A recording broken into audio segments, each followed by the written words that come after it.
Então, boa tarde a todos.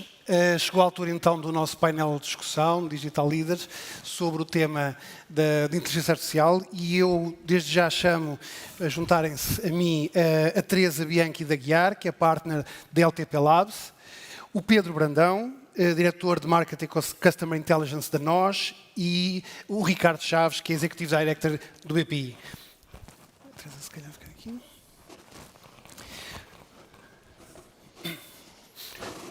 Muito obrigado aos três. Temos aqui um painel, pelo menos, muito diverso e tenho a certeza que, com pontos de vista diferentes e opiniões diferentes, o que vai tornar certamente a discussão rica e o meu trabalho mais fácil.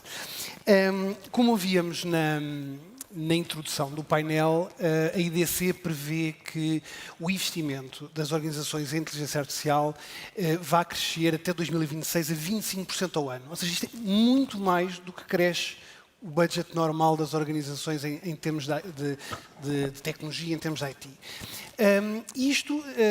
A forma como eu leio esta tendência é que isto é uma prova de que efetivamente todos nós temos uma crença muito grande que a inteligência artificial vai alterar ou vai transformar os nossos modelos de negócio, as nossas operações, seja na forma como relacionamos com os clientes, na forma como gerimos as nossas operações diárias.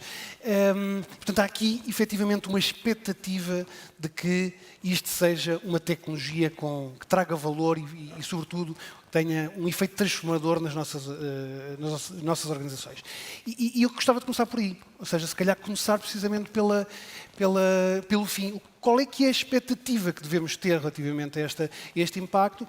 E nada melhor do que perguntar aqui ao Ricardo, já vou depois à Teresa no final, e a Teresa, como senhora, não vai levar a mal eu não começar por si, mas perguntar ao Pedro e ao Ricardo como é que a inteligência artificial, no vosso caso, Ricardo, no teu caso, como é que está a transformar o negócio da banca e, em particular, o negócio do BPI?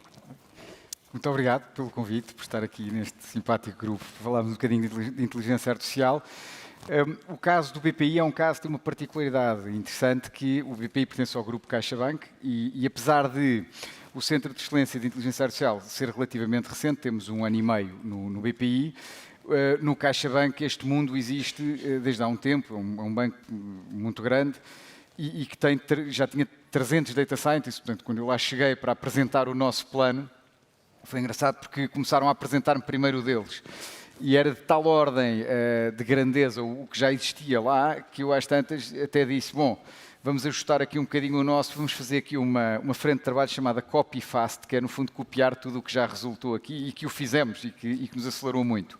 Mas respondendo diretamente à pergunta, primeiro, nós vemos no BPI a inteligência artificial como um mandato de transformação do banco, que é logo uma coisa que eu acho fundamental. Ou seja, não olhamos para a inteligência artificial como algo que vai aparecer aqui e ali em funções de ordem técnica ou apenas no digital, mas sim como algo que pode transformar o banco de uma ponta à outra. Seguimos a nossa transformação ao longo de 5 eixos estratégicos. Um primeiro que é a personalização e engagement do cliente. E, portanto, o que é que está aqui? Está a utilização de modelos de inteligência artificial para termos uma capacidade preditiva, ordens de grandeza acima daquilo que existia antes deste tipo de modelos, sobre a propensão de um determinado cliente a comprar um determinado produto, a utilizar um determinado canal, a querer ser contactado em determinada hora, qual é que é o preço, portanto pode haver aqui gestões dinâmicas de preço para os clientes, gestões de abandono e churn, portanto podemos ter operativas de gestão proativa de churn, porquê? Porque conseguimos prever com elevada capacidade preditiva onde é que esse risco existe, onde é que o cliente tem que ser acautelado e a sua proposta de valor melhorada e, portanto, isto permite, por um lado, automatizar muitos dos processos e também, mas sobretudo personalizar a forma como aparecemos perante o cliente, oferecendo-lhe coisas que ele quer à partida e não forçando, como antigamente, coisas que ele não quer. Ainda no tema da personalização, só queria salientar aqui um aspecto que eu acho muito importante na banca, sobretudo na banca. A banca tende a ter sido desafiada recentemente por fintechs e por digital banks. Portanto, nós olhamos para a inovação da abordagem, costuma vir daí o desafio. Mas um banco universal tem uma situação que, como o seu próprio nome indica, é universal. E, portanto, significa que enquanto que um banco digital vende 100% do que vende em jornadas digitais. Um banco universal tende a ter 25% da venda pura digital, 25% híbrida e 50% ainda com contacto humano através dos gestores de conta. O que significa que quando queremos trazer a inteligência artificial para esta área do cliente, personalização e engagement, é fundamentalmente estas áreas como a nossa, que tipicamente ficam muito agarradas às zonas digitais. Porquê? Porque é a zona que nos compreende o discurso e que mais disposta está para adotar aquilo que nós trazemos. Mas nós temos que ir para a zona de desconforto, que é para a zona da rede comercial. Nós tivemos aqui este ano pilotos com centenas de comerciais a treinar os comerciais, a olhar para um scoring, a olhar para a propensão de um cliente e perceber o que é a explicabilidade, porque para o mesmo scoring é possível que o cliente tenha fatores explicativos dessa propensão completamente distintos. Portanto, aqui só a nota de que nesta lógica da personalização, num banco universal, é preciso, se queremos transformar o banco e ir à zona onde está em impacto, ir também à zona das redes físicas do banco, ou das redes de vendas com comerciais. Segundo eixo muito claro num banco, previsão, quanto melhor a previsão de risco, de fraude, compliance, e aqui com impactos diferentes. Obviamente a previsão de risco, nós com modelos, por exemplo, este ano fizemos modelos de Early Warning System, portanto, no fundo, detecção a 180 dias de probabilidades de default, permite, se for uma empresa, evitar perdas significativas na fase final, se for um particular, ajudá-lo a gerir melhor as zonas de dificuldade de pagamento, previsão de risco na própria parte da admissão de crédito ao banco. Na fraude, estamos a começar a trabalhar, mas no meu trabalho anterior na Cibes com o Paywatch, é uma área onde se conseguem reduções de fraude na ordem de 70%, de passar para uma abordagem de regras tradicional para uma de machine learning. E no compliance temos já casos de uso em que reduzimos, porque o compliance num banco hoje em dia tem é binário, ou vive de regras, ou se os modelos provarem que são melhores, o regulador deixa que os utilizemos. Portanto, passamos de uma lógica de regras em que temos 98% de falsos positivos, e estão equipas a perder horas a ver alertas que não interessam para nada, para reduções que vão dos 50% a 80% dos falsos positivos, e, portanto, com redução das equipas e melhoria da performance. Portanto, terceiro eixo, operações, eficiência de processos core do banco. Eu daqui salientaria, para não entrar em grande detalhe, e passando aqui a palavra já aos meus colegas de painel, Document AI é onde num banco há o maior impacto a capturar. Nós num crédito à habitação, por exemplo, temos que trabalhar com documentos. É inevitável, o regulador exige que se arquivem os documentos, onde está desde o cartão de cidadão até aos comprovativos de morada, às certidões, portanto, há um conjunto, a declaração de IRS.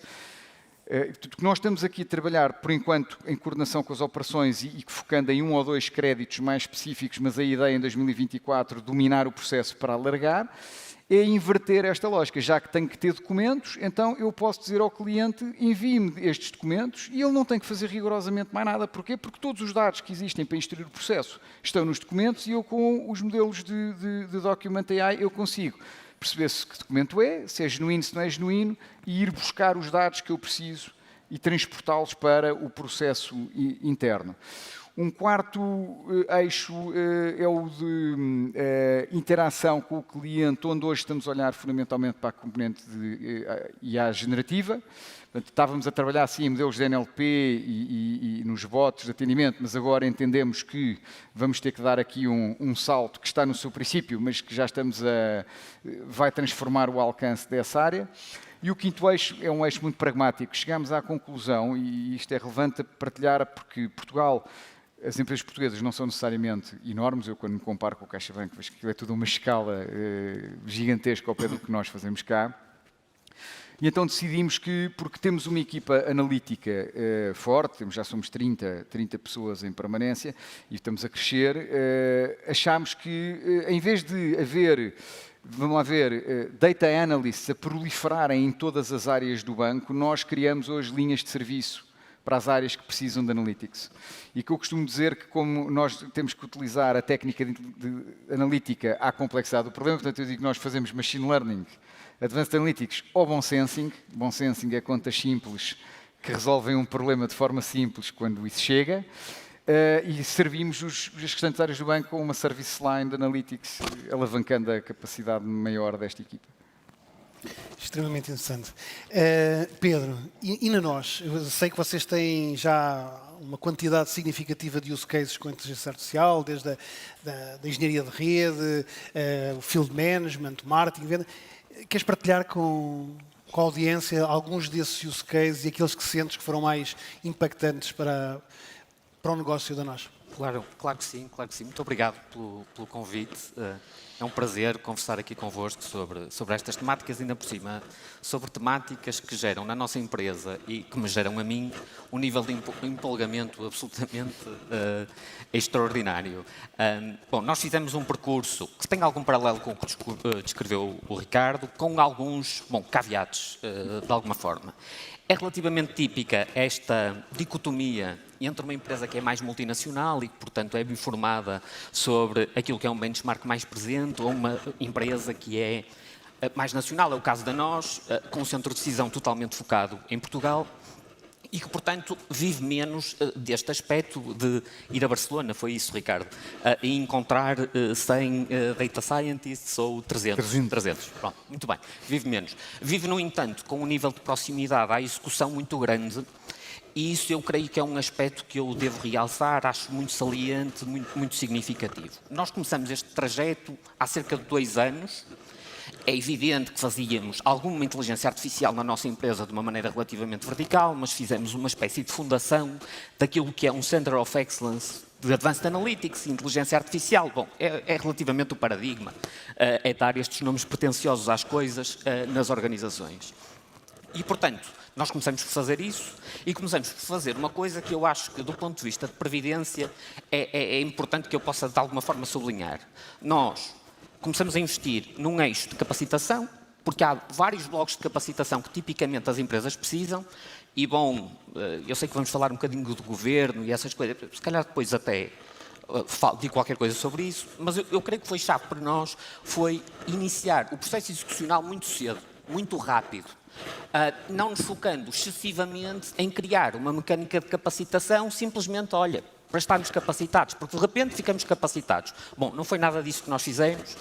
Um mês depois de nós lançarmos as iniciativas de capacitação, nós lançamos uma fábrica, uma factory, também pretencioso, de Advanced Analytics na nossa empresa, com vários use cases, com o modelo operativo de cada uma das squads em trabalho e à procura de encontrar resultados que nós conseguimos produzir em meses e que também declinaram numa série de learnings muito significativos sobre a maneira como devíamos capacitar-nos. Bom, quando pensamos nestas lógicas de execução, para as quais eu estou a aproximar-me de alguma forma, nós temos que ver a nós, naturalmente, aqui com um paradigma que é muito significativo, não é? Portanto, a nós gera praticamente 7 milhões de serviços em Portugal, tem volumes de revenues próximos de 2 mil milhões de euros e isso tem como impacto uma capacidade, é um produtor nativo de dados, assim como é um banco, isso tem como impacto uma capacidade de utilização desta tecnologia de uma forma absolutamente transversal e absolutamente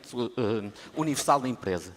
É difícil encontrar, se possível, se é que é possível, basicamente processos de negócio, verticais, construções que nós fazemos que não podem beneficiar de inteligência artificial com escala. Vários verticais muito relevantes. Marketing and Sales é evidentemente muito relevante, com dinâmicas que são muito equivalentes ao que referiu o Ricardo, numa lógica de gestão de subscrição, é como diz o Ricardo, a prevenção da saída dos clientes é extremamente relevante, a prevenção do não pagamento dos clientes é extremamente relevante, temos investido muito acerca dessa dimensão, a personalização enquanto Next Best Offer da mesma forma. Vou salientar mais 2 para não me estender excessivamente. O eixo que tem a ver com Customer Resolution tem uma capacidade de aceleração de resolução de cliente, quer na compreensão antecipada da gravidade dos contactos que nos chegam dos clientes, quer na previsão antecipada da razão subjacente a esses contactos. E esses são 2 use cases com uma capacidade e com uma atração extraordinária na nossa empresa e depois, talvez faça figurar neste contexto, sendo que eu estou a fazer exemplificações daquilo que são 30 projetos maduros desta natureza que nós temos na empresa, a que diz respeito à engenharia de rede, nomeadamente àquilo que tem a ver com a nossa otimização de gastos energéticos com benefícios de pegada ambiental muitíssimo significativos e que eu não posso deixar de referir. Ok, muito obrigado. Teresa, aqui com um chapéu de consultora, não sei se queres comentar, assim, de uma forma mais holística, noutros setores, casos que tenhas observado e que tenhas sentido que são efetivamente aqueles casos transformadores. E já agora também tenho que te perguntar como é que estão a ajudar, como é que vocês ajudam os clientes a encontrar estes casos de utilização da inteligência artificial. Muito obrigada, antes de mais, por estar aqui. É um prazer estar neste painel. E eu começaria por dizer que a LTP, enquanto consultora, nesta área da Advanced Analytics, portanto, estamos focados nesta área de dados e de técnicas avançadas para tomadas de decisão. Já há vários anos que temos aqui interagido com várias empresas portuguesas e também não portuguesas. E realmente temos sentido muito este aumento de awareness, de capacitação e de foco das empresas para este tipo de temáticas. E mesmo preparação também em termos de infraestruturas. Portanto, quando me falam aqui de um aumento de 25% ao ano até 2026 em termos de investimento, coaduna com o tipo de entusiasmo e com o tipo de realidade que temos aqui encontrado nas várias empresas. Não vou falar, obviamente, sobre a banca e sobre as telecomunicações, mas também aqui um breve resumo do que é que temos aqui encontrado também noutros setores e talvez focava-me em 3 setores adicionais que temos trabalhado: a indústria, o retalho e os bens de consumo. Começando pela indústria, eu não posso deixar de falar na indústria 4.0, no facto de nós termos cada vez mais dados de sensorização e cada vez mais ser possível tirar partido desses mesmos dados para, de repente, conseguirmos controlar muito mais todas as decisões que temos ao nível de chão de fábrica. E, portanto, tem sido muito interessante, com base em dados e em métodos avançados, perceber como é que nós conseguimos customizar todos os parâmetros possíveis de uma fábrica para conseguir tirar o máximo partido e aumentar a produtividade que conseguimos alcançar. Também ainda na indústria, eu se calhar referia ao facto de que cada vez mais estamos preparados para conseguir ter aqui uma maior junção da área comercial com a área industrial e também temos promovido muito esta ligação de conseguirmos garantir que guiamos também de alguma forma alguns incentivos comerciais de acordo também com a eficiência industrial e isso também tem sido um foco que também temos dado. Portanto, isto ao nível da indústria, ao nível do retalho. Nós começamos inicialmente com um foco muito de eficiência operacional, ainda é claramente um foco e vai continuar a ser um foco no retalho, mas cada vez mais temos sentido uma abertura grande para ir ao core do que é a atividade de um retalhista.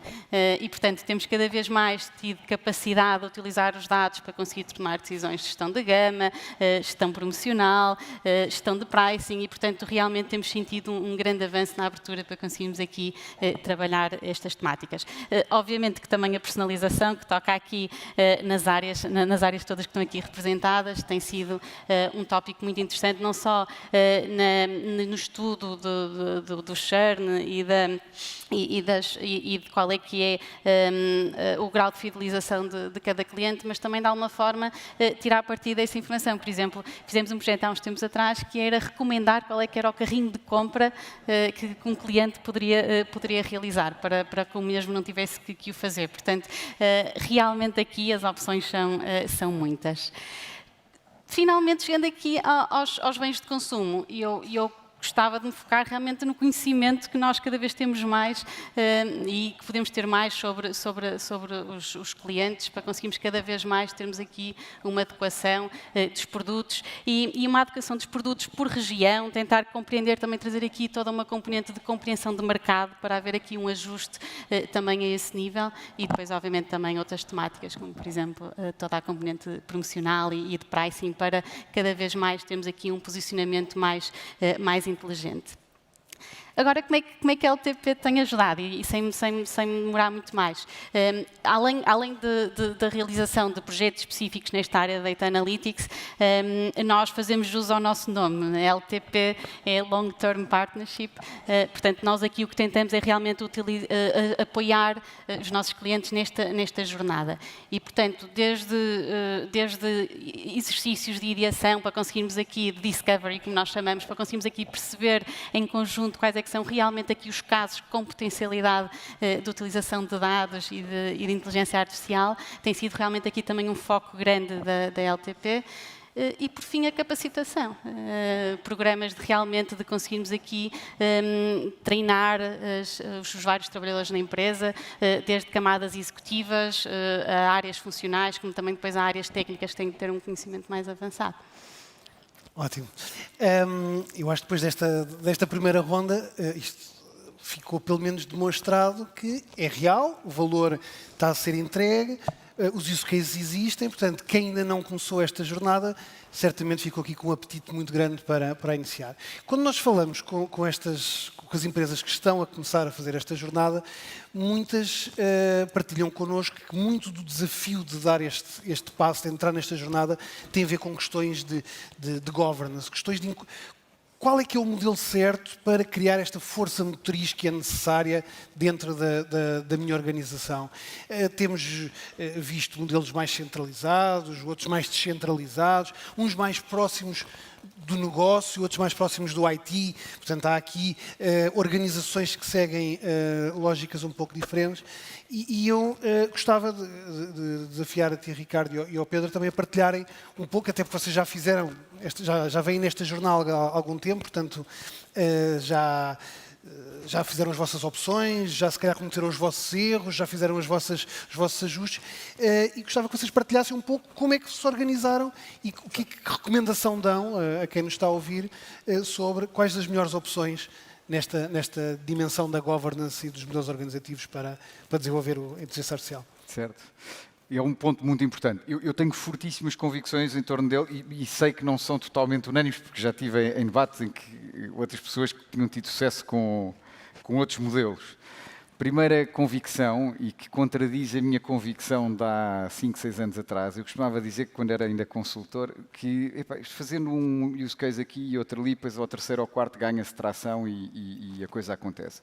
Isto se calhar era verdade em 2015, 2014, porquê? Porque isto estava de facto a dar os seus primeiros passos. Ainda não havia a visão, a possibilidade de construir uma visão e a regimentar meios de uma forma diferente como é possível hoje. Portanto, eu hoje acredito que se nós queremos fazer uma transformação de um negócio com dimensão, com inteligência artificial, o tema tem que ser trazido ao horizonte transformacional. Ou seja, quem estiver na empresa a gerir a transformação é quem tem que ficar com este tema. E tem que ter acesso e capacidade de mobilização da empresa como um todo.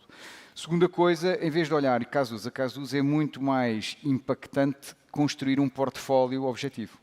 Não quer dizer que se faça o portfólio todo de uma vez, tem que se olhar a longo prazo. Por exemplo, este ano nós já fizemos 30 casos de uso. Vamos acabar o ano com 30, 35 casos de uso, concretos, com implementação, e portanto o tema é porquê? Porque parámos inicialmente para pensar quais seriam, como é que, e qual a sequência certa. Portanto, portfólio e ambição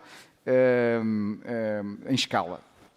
Outra coisa muito importante é a capacitação da equipa. Eu costumava dizer, a brincar, que às vezes falava disto e imensas pessoas diziam, nós lá na empresa também já temos inteligência artificial, começámos a transformação. Há lá um data scientist, está ali naquele canto, faz uns modelos giríssimos e nós às vezes até vamos lá ter com ele e vemos o que é que ele anda a fazer. Só que isto não é nada. Portanto, porquê? Primeiro, para transformar o negócio é preciso um conjunto de competências. Já não é só um data scientist. Nós temos um business translator. Porquê? Porque é quem faz a ponte entre o IT e as áreas de negócio para conseguir perceber que tipo de peças de inteligência artificial têm que ser trazidas para o caso de uso. Tomemos a gestão proativa de churn, por exemplo. Obviamente que o modelo preditivo é fundamental. Mas está longíssimo de ser uma condição suficiente para trazer impacto com a inteligência artificial.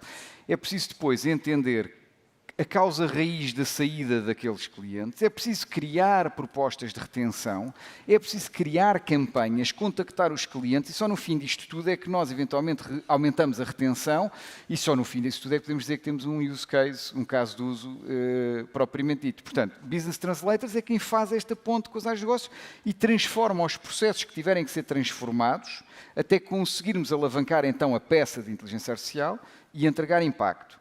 Depois temos os data science, obviamente, que não pode ser eu diria que as equipas ganham capacidade criativa e capacidade de industrialização à medida que não são equipas de 2 ou 3 pessoas, mas são de 15, 20 data science. Depois precisamos de data engineers, porque hoje em dia, quantas vezes não acontece, os dados existem, os dados não estão ao alcance para se trabalhar os modelos para treino, ou já estão, mas não estão ao alcance para serem deployed num canal como uma app que tem que estar em contexto real e tudo mais, ou estão, mas não estão com a resiliência necessária, há problemas de processamento, há todo um trabalho hoje em dia que é o Data Engineer que tem que fazer, e depois há toda a concertação com a equipa da IT, porque muito disto está dependente de desenvolvimentos. Portanto, a equipa tem que ser multidisciplinar, e isto não se faz com meia dúzia de pessoas para uma organização grande, porque 30 casos de uso, se nós começarmos a perceber a quantidade de iterações, de desenho, de testes, quantidade de pessoas que se tem que envolver,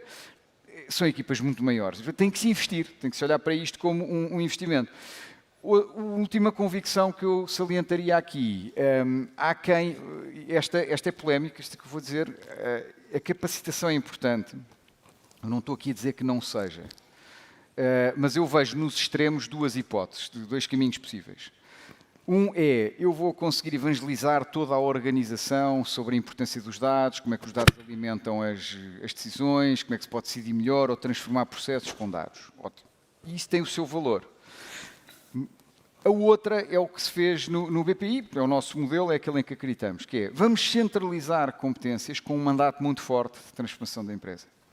Vamos priorizar por impacto. Obviamente que há 500 coisas que se podem fazer com dados, todas muito interessantes, mas vamos tentar organizar isto de maneira a que vamos atrás das que valem mais dinheiro para a empresa, daquelas que são mais impactantes, mudam mais, têm maior valor. E com isso o que é que nós criamos? É mais difícil ao princípio, porque nós temos que ganhar o direito de existir e isso às vezes tem aqui um processo de criação de espaço, mas depois começa a criar legitimidade. E quando essa legitimidade aparece, eu acredito que a capacitação depois, numa fase subsequente, já tem um espaço muito mais natural, que já toda a gente reconheceu o valor, já viram casos de uso relevantes. Portanto, nós vamos por uma visão bastante mais centralizada e muito orientada à equipa de transformação. Portanto, nós pertencemos no banco às equipas que estão a trabalhar a transformação do banco. Sim, vejam, eu tenho uma identificação muito grande com uma série de pontos de que falou o Ricardo. Alguns são polémicos, outros não. Nomeadamente este último é mesmo assim. As empresas são implacáveis pelo que não têm conseguimento. E só a execução importa.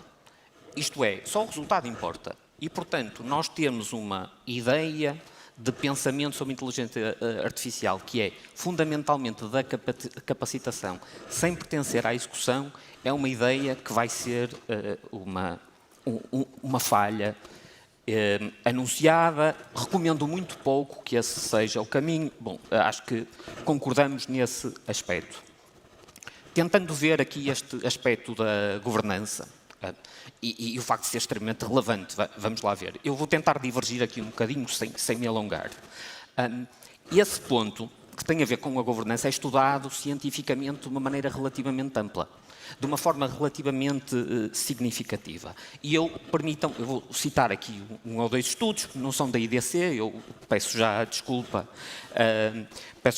por isso, e se há alguma coisa, o que pretendo fazer é estabelecer uma valorização significativa para o trabalho que estão a fazer as pessoas da NOS, as pessoas do BPI, as pessoas da LTP Labs, naturalmente, algumas pessoas da NOS que até estão aqui. Bom, que é dizer, esta lógica em que nós conseguimos, com escalabilidade, ter utilização de inteligência artificial nas organizações, está longe de ser um passeio no parque. é uma coisa que é bastante difícil de conseguir concretizar e isto tem a explanação científica bastante grande. O Thomas Davenport, que é um rockstar extraordinário desta compreensão do que é a inteligência artificial e do que é o que são as organizações, tem um artigo, bom, ele é, eu diria autoexplicativo, que é Companies are failing in their effort to become data-driven. Portanto, um pouco desta maneira, não tenho que dizer mais, mas isto decorre de um estudo relativamente amplo que ele fez em empresas de enorme dimensão dos Estados Unidos e com um processo de entrevista a 64 executivos C-level, estamos a falar da American Express, da Johnson & Johnson e assim sucessivamente, e ele conclui ali duas coisas que são muito relevantes. A primeira é que as pessoas têm respostas extremamente dispares quando perguntadas se têm consciência do impacto que pode existir decorrente da utilização de inteligência artificial nas suas organizações. Isto dá, respostas na ordem dos 80%. Já se a pergunta for, mas que tipo de impacto é que estão a conseguir obter nas vossas organizações com a inteligência artificial? Este número cai para 10%. Portanto, há 70 pontos de delta, que é uma espécie de execution gap. Depois, há mais perguntas neste processo de construção, nomeadamente, mas estão a investir mais? E 92% destas empresas, destas pessoas, dizem que estão a investir mais. E estão a investir pelo tipo de razões que tipicamente geram mobilismo, que é medo da disrupção, medo da concorrência. O Ricardo elaborou um pouco sobre isso ainda há pouco. Depois, há uma outra questão que eu creio que é o culminar de toda esta conversa, que eu creio que nos deve colocar em risco, que é, quando perguntados o que é que eles julgam ter sido o contribuidor para este inconseguimento, de alguma forma, o que acontece é que há uma atribuição de 7% desta responsabilização à tecnologia. Os restantes 93% são distribuídos pelas pessoas, enquanto entidade cultural relativamente genérica, e pelos processos vigentes nas empresas que, basicamente, são tipicamente enunciados e criados e estabelecidos pelas pessoas. O artigo até termina de uma forma relativamente lapidar, dizendo que estas empresas, ou com um testemunho que é, nós quando começamos esta travessia, subestimamos tremendamente aquilo que é a necessidade de uma alteração cultural relativamente significativa que é necessário que exista. Isto acabou por dirigir uma coisa, porque há várias abordagens possíveis para tudo isto. Há uma abordagem que eu vou chamar moonshot, altamente intensa em tecnologia, que também foi estudada exatamente pelo Thomas Davenport, deve dizer-se, e há uma abordagem alternativa que basicamente é menos fascinada pela tecnologia e coloca a execução, o resultado, e constrói a partir daí, e estabelece enablers tecnológicos a partir daí, que eu denominaria domino effect, que é bastante mais aquilo que nós criamos na nós. Então, e como é que na prática esse efeito dominó aconteceu na nós? Aconteceu, eu creio que o Ricardo, nas últimas frases que estava a dizer, disse, mas então como é que nós criamos Momentum? Portanto, como é que nós temos um conjunto de use cases com um resultado absolutamente disruptivo que conseguem ser expostos após 3 meses? Como é que nós percebemos a partir daí o tipo de concretização adicional de escalabilidade que nós conseguimos fazer? E é este ponto de domino effect a que me refiro, fundamentalmente inspirado por resultados. A sua oposição é o investimento massivo em tecnologia, tipicamente efetuado por empresas de grande dimensão, e não é à toa que estava a citar a Johnson & Johnson, a American Express e tudo isso, esperando com um push tecnológico extremamente intenso que, de repente, as coisas se desbloqueiem em favor de uma aplicação em escala de inteligência artificial. Ok, muito bem. O tempo está a correr. Teresa, mas também queria ouvir a tua opinião, até porque tu tens aqui um duplo chapéu. Tu também és docente na Universidade do Porto e, portanto, como docente, também tens aqui uma responsabilidade neste tema da capacitação. Ou a Academia tem uma responsabilidade neste tema da capacitação. O Ricardo falou do tema do talento, do tema da capacitação.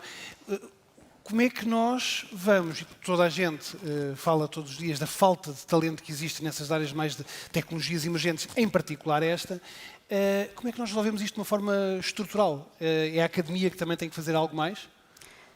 É uma boa questão.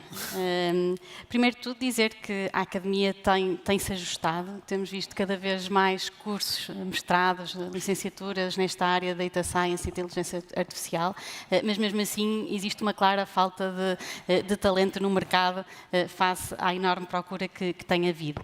E eu acho que a solução passa mesmo aqui pela capacitação interna, que é um bocadinho também aquilo que temos vindo a discutir.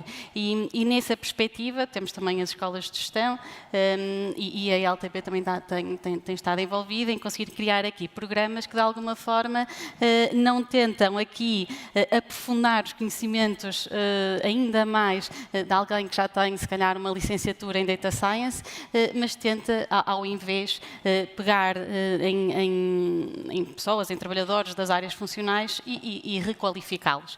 Ou seja, ensinar qual é que é a importância da inteligência artificial, o potencial que pode vir a ter, como é que conseguem aqui identificar as oportunidades no seu dia-a-dia, muito relevante, para realmente descentralizar todo este processo de ideação e, finalmente, conseguirmos então, tecnicamente, conseguir passar os princípios base para que depois eles próprios consigam ser aqui os promotores de técnicas ou, pelo menos, de ideias para que depois outras equipas consigam avançar. Só dizer que o nosso papel, enquanto LTP, agora aqui, voltei a pôr o meu chapéu da LTP, só dizer que o facto de nós termos estado muito envolvidos neste processo de capacitação também se deve ao facto de acreditarmos que não é só da componente técnica que esta capacitação vive. Eu já falei aqui muito da ideação, que para nós é absolutamente importante, não fazemos normalmente uma formação sem trabalhar um bocadinho metodologias para conseguirmos realmente olharmos para as nossas próprias áreas e para o dia-a-dia e conseguir evoluí-las, mas também existem outros temas importantes. Existe também a necessidade de focar em casos de uso, em mostrar exemplos inspiradores, existe a necessidade de falarmos sobre gestão da mudança, existe necessidade de falar sobre responsabilidade e sobre explicabilidade. Portanto, existem realmente aqui vários temas que extravasam a componente técnica e temos tido realmente aqui um sucesso muito interessante em conseguir aqui juntar professores, que realmente têm aqui uma componente técnica mais avançada, depois com as vasto conjunto de casos que depois nós também podemos aportar. Ok, ótimo. O tempo está a voar, temos 3 minutos e meio, mas nós não podemos fechar esta discussão sem falar de um tema que é o Generative AI, não é? Vocês, nas sessões anteriores, falou-se sobretudo disso, e eu pegava num tema, se repararam na apresentação do Giovanni da IDC, ele colocava, portanto, a própria IDC que prevê este investimento a crescer 25% ao ano até 2026, ele colocava 3 cenários de evolução. Um cenário de sucesso e 2 cenários mais pessimistas. E, efetivamente, o que ele assentava esse pessimismo na evolução do Generative AI nos riscos que têm a ver com a compliance e com a ética. E eu gostava de vos ouvir comentar um pouco isso. Acho que, se calhar, numa outra oportunidade vamos abordar os use cases de Generative AI em particular e o potencial que tem, mas agora gostava de vos ouvir se tem uma visão mais otimista ou mais pessimista sobre estes riscos. Em particular, Ricardo, a banca é felizmente um setor extremamente regulado. E como é que olham para esta problemática? Então, eu começaria por... Já agora, Ricardo, peço-vos uma resposta mais telegráfica possível. Muito otimista, ou seja, eu acho que vai mudar tudo.